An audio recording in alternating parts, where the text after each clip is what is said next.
សួស្តីបងប្អូនតាមបងប្អូនថ្ងៃនេះមកមើលការលាងឡាននៅប្រទេសអាមេរិកទាំងអស់គ្នាបងប្អូន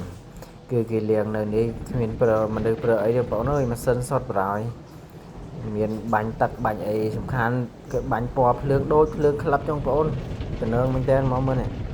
តទៅបាញ់សិពូហើយគេមានអាម៉ាស៊ីនគេច្រានសម្រាប់ដកខាងគៀនខាងក្រោមខាងលើយល់ម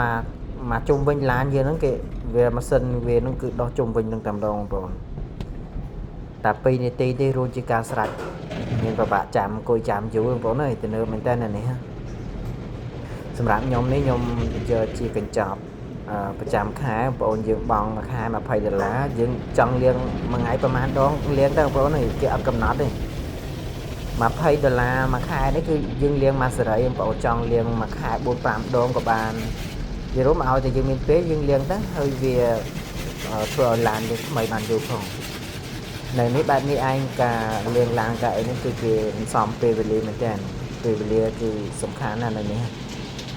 គឺសិតតែលាងនៅម៉ាស៊ីនយើងអីគេគ្មានលាងដៃលាងអីទេព្រោះលាងដៃវាចំណាយពេលយូរមែនតើហ្មងលាងម៉ាស៊ីនតែ2នាទីរួចជាការស្រេចហើយពិបាកចាំយូរចាំអីទេហើយ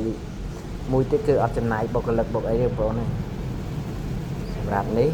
តបមកគេផ្លុំមកដល់កន្លែងនេះផ្លុំហើយគេមាន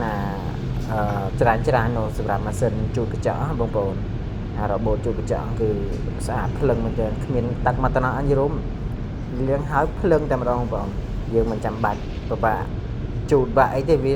ជូតផ្លុំហើយស្ងួតចេះហ្មងយើងគ្រាន់តែបូមខាងក្នុងបន្តិចទៅរួចជាការស្រេចសម្រាប់បូមខាងក្នុងយើងចង់ឲ្យគេ clean ឲ្យក៏បានដែរហើយបើយើងមិនចង់ឲ្យគេ clean យើង clean ខ្លួនឯងទៅ